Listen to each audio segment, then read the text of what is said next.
กราบสบายดีเบิร์ดสู่ผู้สู่คนที่เขามาลงมาชมสองของเฮาสำหรับวันนี้ขอจะพาเตื้อยเข้าไปทางปลาเฮ็ดไฮก็คือบริเวณที่เฮาได้ทางในซองบันกอนในที่ปลาเตื้อยถ้าว่าใครได้เบิ่งก็อาจจะฮู้ดีเป็นพื้นที่ที่ค่อนข้างเฮลซัน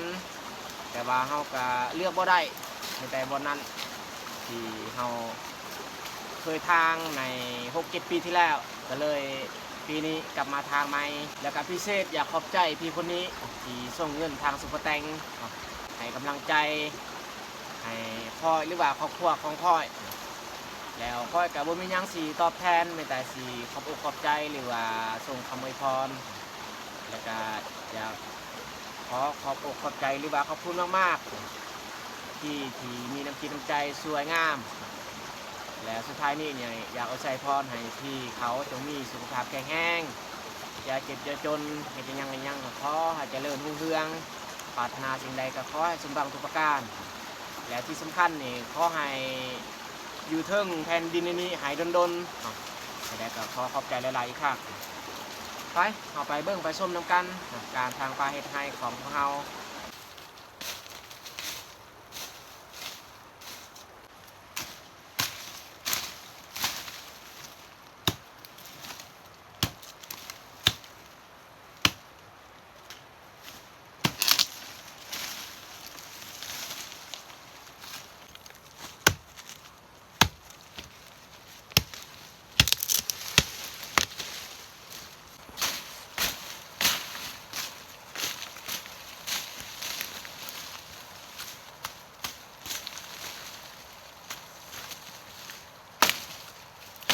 โอ้ยากเลยทุกคนเลย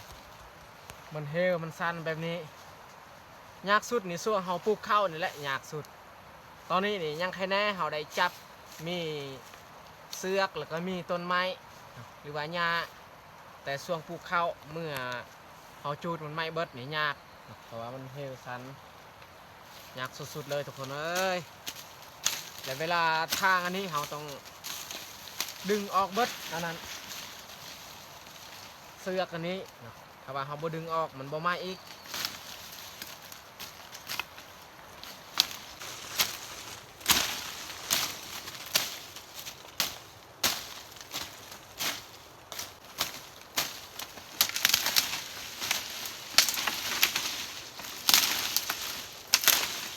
ต้นแคมเนี่ยแมนเขาเหยียบเอ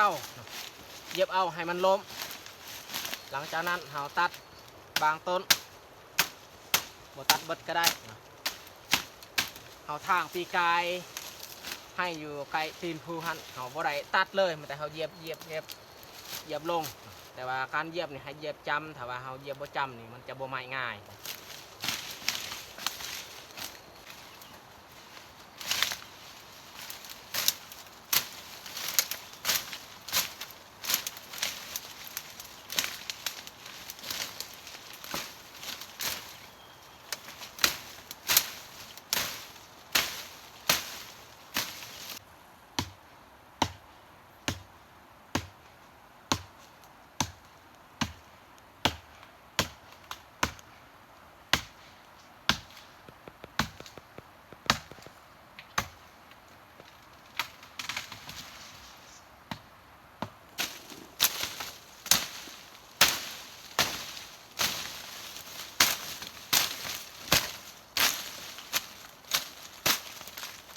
ข้อดีที่เราทางให้บริเวณนี้นี่แมนบ่ถึกแดดเนาะตอนนี้ก็เวลา9 โมงป้ายแล้วสิเข้า10 โมงแต่ว่าแดดยังบ่ทันถึกใส่โตเฮาเพราะว่าบ่อนนี้เป็นบ่อนที่ลุบสุดถ้าว่าแดดถึก2มาใส่โตเฮานี่ประมาณ10 โมงหรือว่า11 โมง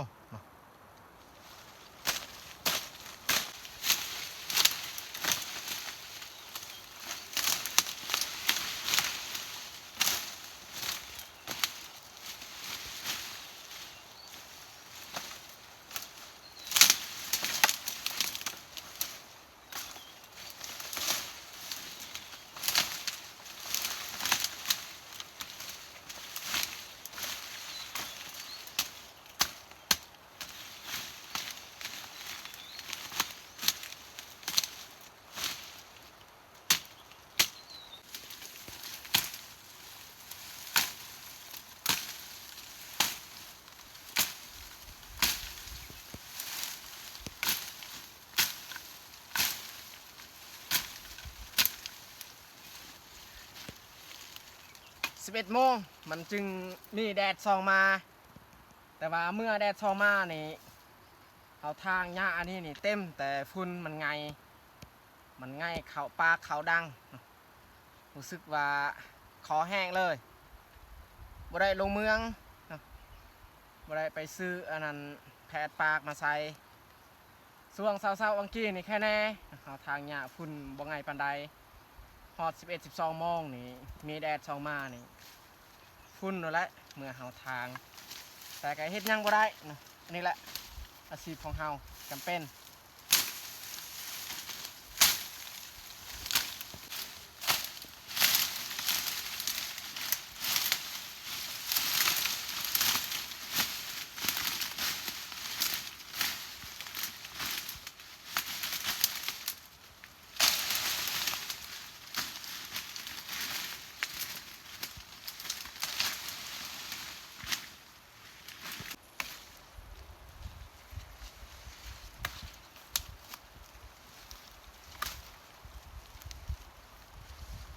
เอาทางให้แล้วเนี่ยเฮา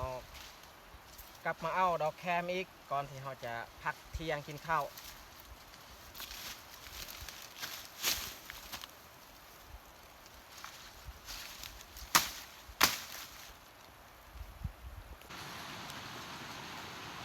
ตอนนี้เฮาย่างมาฮอดจุดที่เฮาไว้เครื่องนี่แหละกระพาเครื่องเข้าป่าอาหาร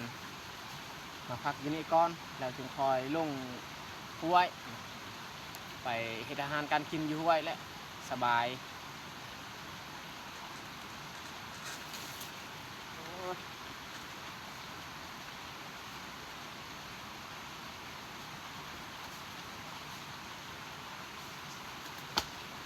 ปะกระพานวอนสูงๆถ้าว่าเฮาปะ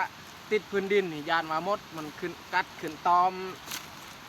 อันนั้นข้าวของเฮา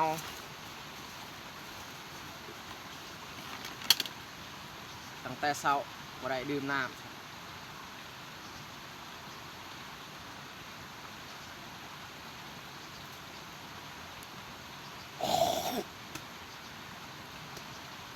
รู้สึกว่าคอแห้ง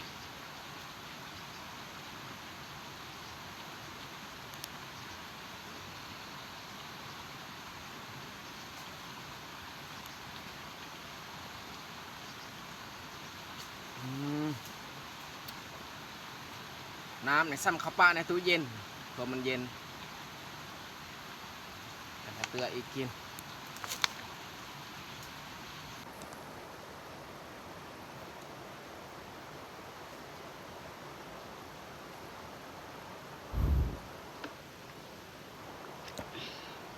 วิถีชีวิตอยู่ชนบทก็เป็นจังซี่ละการเฮ็ดให้แบบเรือนลอยหรือว่าเฮ็ดให้แบบหมุนเวียนเมื่อเฮาเก็บเฮาเกี่ยวแล้วต้องได้พื้นที่ทางปลาเฮ็ดใหม่อีก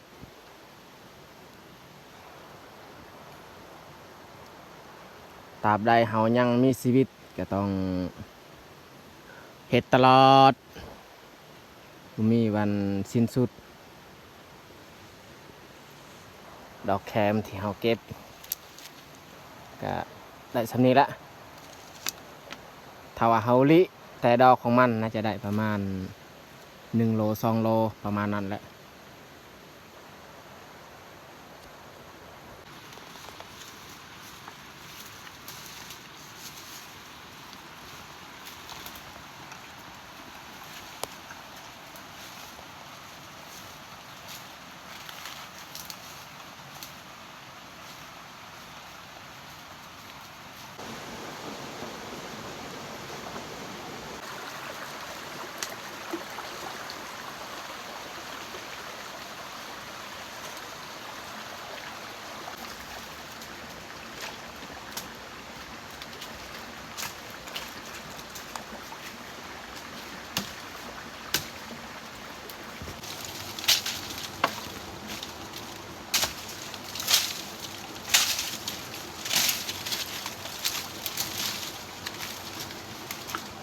พักเที่ยงอยู่นี่แหละ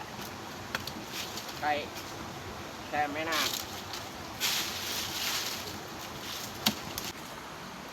แต่เตื้อยเป็นผู้เฮ็ดอาหารการกิน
ผักหอมที่เฮาใส่ประจำมีแต่ผักบัวกับหอมป้อมนี่แหละ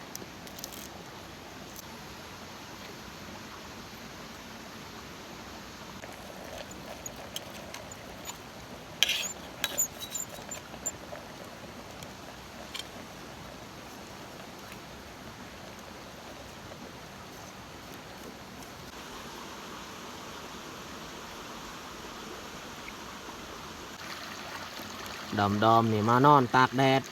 ไก่แคมห้วยแดดช่วงหน้าหนาวนี่มันบ่ค่อยแห้งปานใด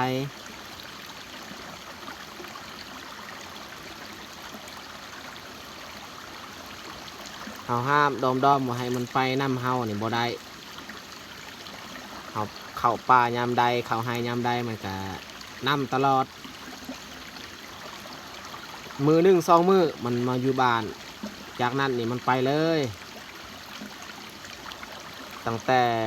มันถึกอันนั้นแห้วของชาวบ้านมันแต่ตีนไข่เบื้องหนึ่งบอนอื่นก็ปกติดีแล้วก็บอนคออีกไข่เสื่องมันถึกใหม่ๆคืนหนึ่งสองคืนนี่หายเลยแต่ว่ามันกระโดดบอลไกลนี่บ่ได้นะแต่มันยางคอยกระโดดนี่บ่ได้เพราะว่าเบื้องนี้ยังเจ็บอยู่นี่เบื้องนี้นี่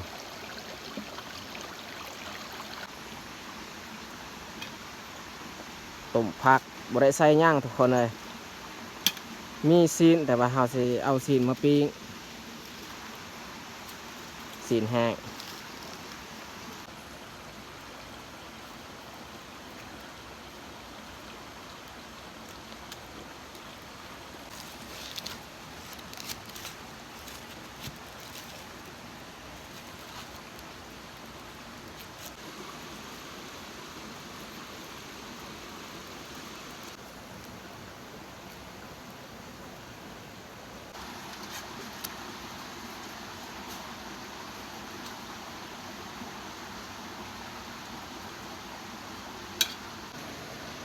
ถือว่าเรียบร้อยสำหรับอาหารการกินตอนเที่ยงวันนี้ต้มผักบ่ได้ใส่ย่างทุกคนเลยนี่มีแจวนี่ของกินเอามาจากบ้านสีผักดิบ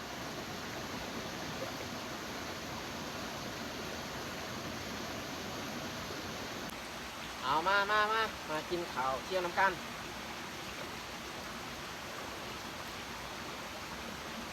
เห็ดเบียกเมื่อยๆสดน้ำนี่แหละยังมีแห้ง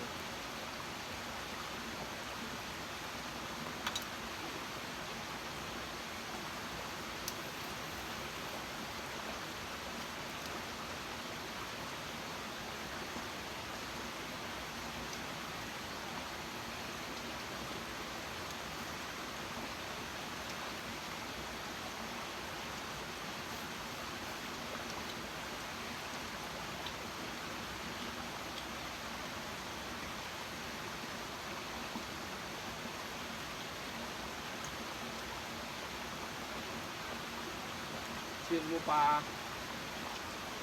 ต้ม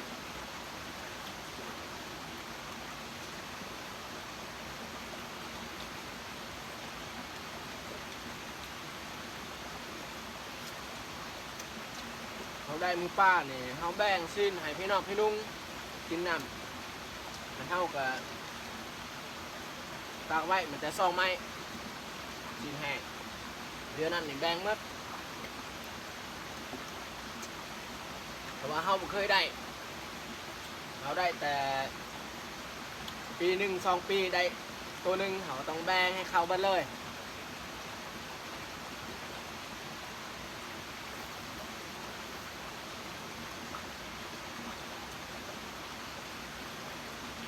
คันว่าโตเขาซื้อเอามากินนี่เขาบ่เกรงใจปานใดโตเขาได้เองตัวนั้นเขาเกรงใจหลายที่สุดอยากให้ผู้นี้ผู้นั้นผู้นี้ผู้นั้น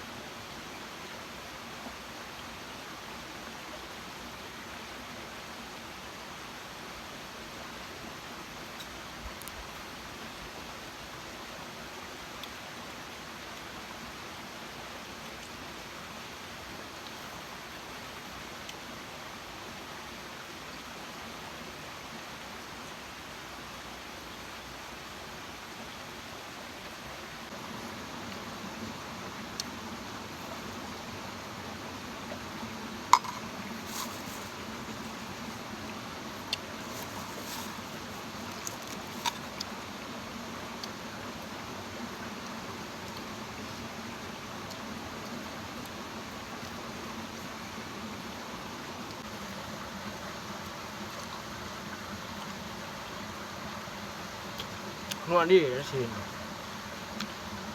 อันนี้แมนซีนอันซีนงัวช่วงดองของน้องเยงวันนี้ละเส้นสุดท้ายที่เราเอามากินอยู่นี้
จากกินเขาแล้วนี่กินมาเกี๊ยง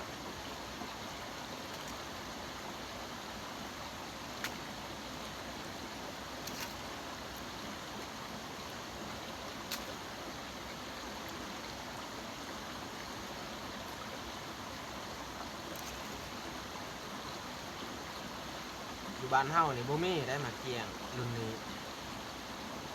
แต่มาเกี๊ยงแบบหน่วยใหญ่ๆเนื้อน้อยก็มีแต่ว่ามันบ่หวานคือรุ่นแบบนี้